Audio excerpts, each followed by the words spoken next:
Businesses like the Coca-Cola plant, which is farming out some of its bottling, are among the hardest hit by the rationing.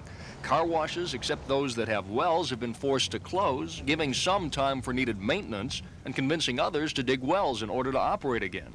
The Navy, one of Norfolk's biggest water customers, is reducing air conditioning and the washing of vehicles. But not everyone is convinced it will be easy to cut back 25%. The city's largest hotel, the Omni, is putting letters in each room asking for conservation. But hotel manager Don Craven says he's worried. This will be the busiest month in the history of the hotel. And if you take last year and take away 25%, but add another 10% occupancy on top of it for this year, it's going to really take a lot of cooperation from our guests.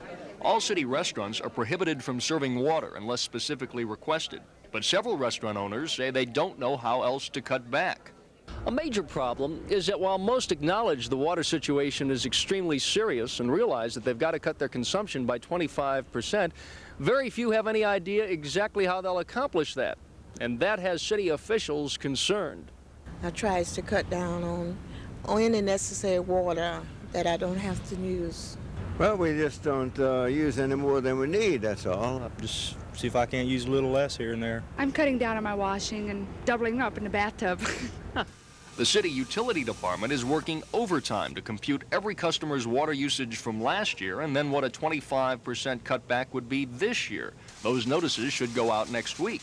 Meantime, reservoirs like Lake Burnt Mill have shrunk to 52% of capacity and continue to dry up. For example, when full, the water used to extend all the way to the trees.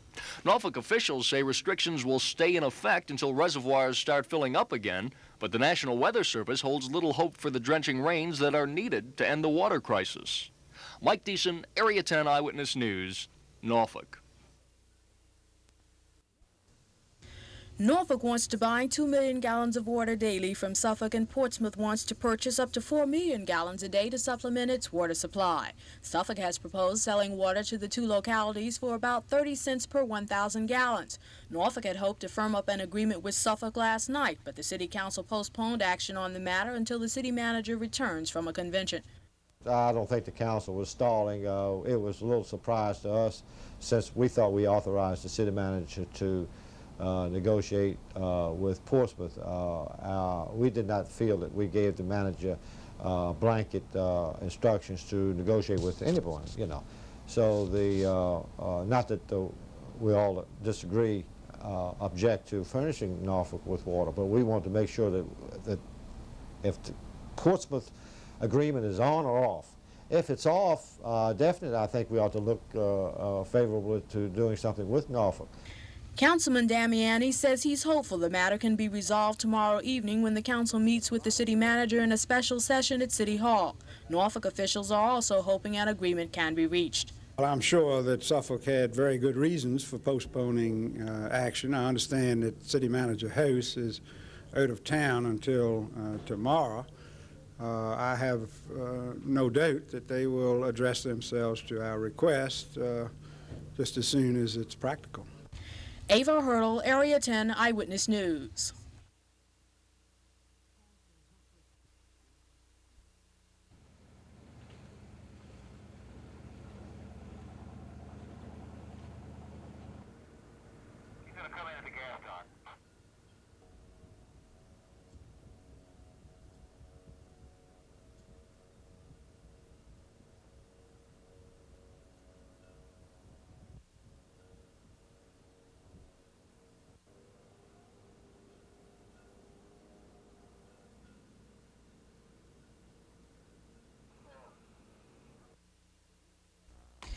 Reduced water levels in Southside Tidewater brought on by extensive drought conditions has caused Norfolk and Portsmouth to devise methods to stabilize the existing water supplies. In their efforts, the two cities have approached Suffolk, which has water to spare, to work out a water sale contract.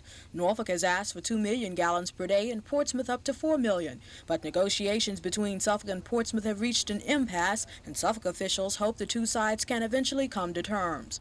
We still are hoping to be able to work out some reciprocal agreement with Portsmouth. We have made them an offer to sell water at 30 cents per 1,000 gallons with the condition that they would in return sell water back to us in case we had an emergency and needed water at the same price. That has not been consummated yet. The two city managers, Mr. House and the city manager from Portsmouth, are still working on this agreement, and hopefully we'll be able to come to some agreeable terms very quickly. Mayor Barnett emphasized that the city of Suffolk will have to be very cautious in any negotiations regarding the sale of water to other cities. He says citizens are already upset over plans by Norfolk and Portsmouth to drill additional deep wells in Suffolk. I personally would prefer to see Suffolk develop its own well system and sell water from its own well. I feel like the people in Suffolk are also very disturbed that if Norfolk and Portsmouth already own all the surface water, they do not want to see other cities own all the deep well water. Ava Hurdle, Area 10 Eyewitness News, Suffolk.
It was a marathon, almost 3-hour behind-closed-door meeting with Governor Dalton and officials from Norfolk, Portsmouth, Virginia Beach, Chesapeake, Suffolk, Isle of Wight, and Southampton counties.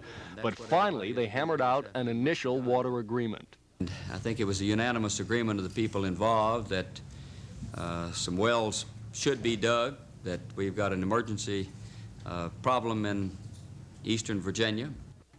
Norfolk and Portsmouth will both apply to Suffolk and Isle of Wight County for use permits. That will allow them to begin drilling wells 900 feet under the drying reservoirs that Norfolk and Portsmouth own in Suffolk and Isle of Wight County.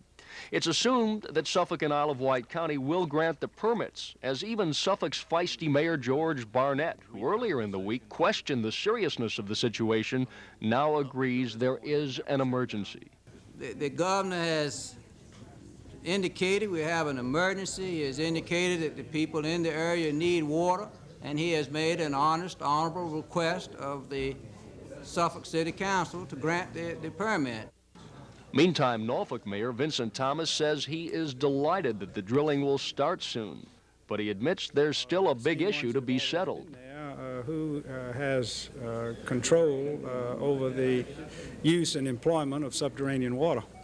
Despite the agreement worked out here in Richmond, the question of who owns the wells and whether one city will pay another city a use tax still have to be worked out. The parties will meet this Monday in Chesapeake to try and iron out those sticky issues. Mike Deason, Area 10 Eyewitness News at the State Capitol in Richmond.